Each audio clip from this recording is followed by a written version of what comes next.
혹시 주변에 직장을 잘 다니시다가 사업으로 대박난 사람이 있으신가요? 혹시 목표를 향해 달려가는 도중에 무기력함을 느끼신 적이 있으실까요? 오늘 소개드릴 책은 현실적으로 월급쟁이가 100억 건물주가 되는 과정을 담은 책을 가져왔습니다. 그 과정에서 느끼는 감정들이 고스란히 적혀있는 책이라 정말 좋았습니다. 이 책은 오로지 돈에 대해서만 말합니다. 돈을 버는 것에 반감을 가지고 계시는 분께는 추천드리지 않는 책입니다. 이야기는 이렇게 시작합니다. 침몰한 삶을 멈추는 방법. 스스로 망가지는 것을 멈춘 순간. 내 삶의 방향이 바뀐 결정적인 순간은 삶이 영화처럼 단절된 씬으로 이루어져 있지 않다는 것을 깨달았을 때였다. 하지만 취업이라는 관문을 운 좋게 통과한 이후에 삶의 목표를 잃어버렸다. 지금 움직이지 않으면 미래도 지금과 다를 바 없다는 단순한 사실을 왜 외면했을까? 왜 나는 하루를 소모하지 못해서 안달나는 사람처럼 인생을 낭비하며 살았을까? 나는 변화하기로 했다. 삶에서 무의미한 시간을 줄이고 조금이라도 더 나은 것을 채워보기로 했다. 이때 저자는 인생이 무의미한 것들로 가득 차 있었다는 것을 깨닫고 무언가 하는 것보다 하지 않는 것을 선택했습니다. 부정적인 행동들을 멈추지 않아서 삶이 텅 비어버렸습니다. 이때 저자가 했던 행동은 바로 영화 메멘토의 주인공처럼 의욕적인 상태로 돌아올 때마다 바탕화면의 메모장에 목표를 한 문장씩 적는 것이었습니다. 죽도록 하기 싫었지만 바탕화면에 적어놓은 것들을 느릿느릿 아주 천천히 시도했습니다. 그 결과 삶에서 가장 고통스러운 순간을 맞이하게 됩니다. 30년간 모은 4천만 원을 가지고 처음에 장사를 도전하게 됩니다. 한 달 정도 준비할 시간을 벌기 위해서 과감히 이직을 시도했습니다. 그 결과 매달 400만 원의 적자를 얻게 되었고 동업자와 밑바닥을 보이며 싸웠습니다. 저자는 성과도 안 좋았고 프로젝트도 실패했고 성격도 나빴으며 건강도 안 좋아졌기 때문에 회사를 그만두었습니다. 하지만 결과적으로 4개월 뒤에 1호점에서 월 1,000만 원 정도의 매출이 생겼습니다. 1년 뒤에는 회사에서 받는 월급 이상의 순수익을 올리면서 2호점을 내고 퇴사를 선택하였습니다. 직원을 총동원해서 2호점까지 안정적으로 운영되자 남는 시간에 쇼핑몰을 시도하면서 3호점을 냈습니다. 이후 계속 실패하던 스마트 스토어가 성장하면서 월 1,000만 원씩 추가 수익이 발생했습니다. 3개의 오프라인 매장에서 안정적인 이익이 생기면서 부동산에 대해 공부했습니다. 아파트에 투자하는 과정에서 유튜브로 월 5천만 원 정도의 수익이 발생합니다. 그러면서 2019년 12월 손이 많이 가는 오프라인 매장 3점을 동시에 정리했습니다. 그리고 클래스 101이라는 사이트에서 스마트 스토어로 돈 버는 방법을 알려주는 강의를 론칭하였고 여기서 월 5천만 원 정도의 수익이 생겼습니다. 이때 그 전에 공부했던 부동산 관련 지식을 바탕으로 그동안 번 돈을 합쳐서 대출을 끼고 36억짜리 건물을 매입했습니다. 그리고 남은 돈으로 주식과 달러를 매입해 자산 구성을 다변화했습니다. 이 과정에서 수많은 실패를 겪었고 이 책은 여기서 배운 깨달음을 전달하는 책입니다. 책 리뷰 시작하겠습니다. 이때 배운 중요한 것은 바로 소중한 것을 지키기 위해서는 돈이 필요하다는 사실이었습니다. 또한 잘 되는 건 운 때문이라는 것도 배우게 되었습니다. 이로부터 얻은 깨달음은 바로 성공은 운이라는 것이었습니다. 10명 중에 9명이 망한다면 10번 이상을 도전할 수 있는 자본력을 갖춰야 했습니다. 4천만 원이 있었다면 40만 원짜리의 게임을 100번 한다는 자세로 도전했어야 했습니다. 하지만 주사위를 던지는 횟수가 늘어날수록 그것은 필연의 영역으로 바뀝니다. 더 작은 사업을 했었어야 했습니다. 평생 모은 돈을 쏟아붓고 쥐어짠 열정과 시간 그리고 체력을 갈아넣는 대신 더 작고 지속 가능하면서 운을 맞이할 확률을 필연에 가깝게 만들 수 있는 게임을 했었어야 했습니다. 처음에는 영원할 수 있는 수준의 시도를 하는 것이 좋습니다. 성공하면 한 단계 높은 시도로 시간을 채우고 실패하면 더 작은 시도로 시간을 채웁니다. 지금 수준을 지속하는데 열정이 필요하다면 수준을 더 낮췄습니다. 저자가 생각하는 수저란 이렇게 무한히 공급을 받을 수 있는 돈의 크기가 바로 수저입니다. 밥이 아니라 기회를 떠먹는 수저인 것입니다. 돈을 잘 버는 사람들은 긍정 피드백을 받아 수저를 업그레이드합니다. 50만원짜리 수저를 500만원짜리 수저로 바꾸는 것입니다. 인생은 운이며 자영업자의 90%가 망한다면 1,000번 할 수 있는 준비를 하고 뛰어들어야만 합니다. 10번 연속 뒷면 나올 준비를 미리 해야 합니다. 결국 0%가 아니면 됩니다.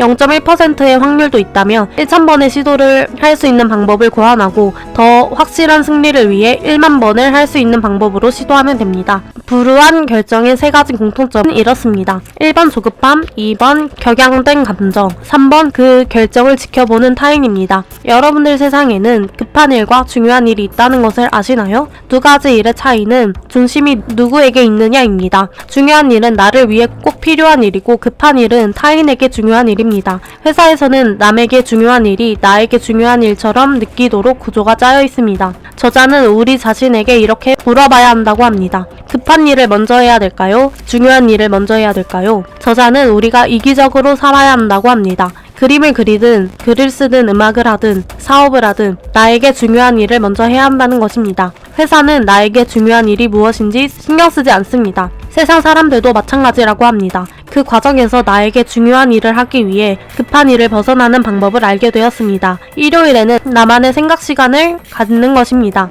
이 날은 전화나 문자가 와도 답변하지 않고 오로지 다음 주에 해야 할 일 목표를 세우고 점검하는 데 집중합니다. 다시 한번 말하지만 회사는 우리의 인생을 책임지지 않습니다. 회사의 관례와 규칙이 하늘에서 만들어진 것 같지만 그냥 그들이 정한 것입니다. 내가 정한 것도 아니고 다른 사람이 돈을 벌기 위해 정한 것입니다. 지금은 조직 부정자들이 1인 미디어, 1인 사업을 하기에 가장 좋은 환경입니다. 퇴사하고 알게 된 것에는 첫 번째, 회사가 제공하는 무형의 가치들, 예를 들어 A4 용지나 화장지, 볼펜이 있습니다. 두 번째, 근무 시간이 따로 없다는 것입니다. 하지만 회사 생활에 적응하지 못하는 사람은 망설일 필요가 없습니다. 회사 업무를 하는 것이 우울하고 업무 인간관계를 맺기도 너무 힘들다면 자기 사업을 하는 것이 낫습니다. 회사에서 상사도 나를 싫어하고 동료도 나를 불편해하고 특히 내가 속한 사업부나 직군을 줄이려고 혈안이 되어 있는 상황이라면 다니는 것 자체가 고통입니다. 퇴사 전에 무조건 해야 되는 행동으로는 첫 번째, 나와 같은 사람들이 모이는 스터디나 강의에 참여해서 새로운 방향으로 함께 나아갈 사람들을 사귀어 두어야 합니다.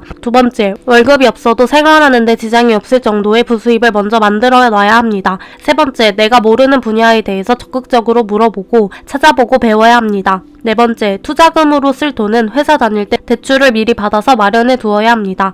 마이너스 통장도 만들어주는 것이 좋습니다. 다섯 번째, 내가 나아가야 할 방향성을 잡아야 합니다. 스스로 타석에서 내려오지 말자. 우리 인생은 정해진 아웃 카운트가 없습니다. 시도할 수 있는 횟수의 제한이 없다는 것입니다. 100만원으로 사업을 100번 배우는 것이 낫습니다. 100만원을 투자한 사업이 실패하면 경험을 얻습니다. 사업에서 실패는 필연적입니다. 작게 시작해서 많이 시도하는 것이 낫습니다. 또한 사업은 노출량을 확보하고 클릭률을 높이고 유입량을 확보하고 전환율을 올리고 CS 응대를 잘하면 돈을 벌 수 있습니다. 노출당 비용과 이익을 비교했을 때 앞으로 성장 가능성이 보인다면 로고 스티커나 디자인이나 브랜딩을 재구성하고 사진과 상세 페이지의 수준을 높입니다. 효율적으로 마케팅과 광고 분석도 하고 택배 계약도 추진합니다. 재구매율을 높이기 위해 기존 고객과 신규 고객을 위한 이벤트도 준비합니다. 그 다음에는 함께 구매하면 좋은 상품들을 옵션으로 채워넣거나 유사한 제품들을 준비해서 한번 들어오는 손님이 무엇이라도 사서 나갈 수 있는 요소를 채워넣습니다. 노출도 되지 않는 경우는 두 가지입니다. 노출 규칙을 어겼거나 검색하는 사람이 없거나 그렇다면 이 상품을 필요로 하는 사람들이 검색하는 단어로 제목을 바꿔야 합니다. 온라인 사업은 결코 직장 생활보다 어렵지 않습니다. 단계별로 살펴봅시다. 첫째, 물건을 사들여서 사진을 찍습니다. 둘째, 상세 페이지를 만들어 업로드합니다. 셋째, 주문이 들어오면 배송하고 고객 상담 CS를 해줍니다. 업로드와 CS는 노트북만 있으면 어디든지 할 수 있습니다. 특히 CS는 카카오톡으로 할 수 있고 스토어팜은 네이버 톡톡 메신저 기능을 제공합니다. 나머지는 아웃소싱으로 처리하면 됩니다. 인맥이 없어도 성공할 수 있다. 내가 필요하는 것을 가진 사람이 있다면 그것을 요구하기 전에 상대에게 어떤 것을 줄 수 있는지를 먼저 생각해야 합니다. 아무것도 주지 않고 받기만 하는 관계는 사적으로든 일적으로든 지속되기 힘듭니다. 원하는 것을 얻기 위해 인간관계를 맺을 때는 내가 먼저 나서야 합니다. 저 역시 처음에는 남대문 시장에서 사업을 했었고 그들에게 필요한 사람이 되기 위해 노력했습니다. 나에게 필요한 것을 가진 사람과 관계를 맺으려면 내가 먼저 도움을 주어야 합니다. 사기를 피하는 유일한 방법은 욕심을 버리는 것입니다. 언제든지 사기를 당할 수 있다는 사실을 항상 인지하고 있어야 합니다. 내가 아는 범위에서는 사기를 당하지 않습니다. 사기는 내가 모르는 영역에서 일어납니다. 실패해도 다시 일어나는 방법. 저는 스마트 스토어 쇼핑몰을 시작할 때 주변에 알리지 말라고 조언합니다. 혹시 실패하더라도 창피하지 않고 성공할 때까지 주변의 걱정을 듣지 않을 수 있기 때문입니다. 그래서 처음에는 적은 금액으로 시작하라고 조언합니다. 돈을 벌려면 헛스윙을 하더라도 끊임없이 방망이를 휘둘러야 합니다. 그러나 좌절감과 두려움에 빠지면 방망이를 휘두를 의지조차 사라집니다.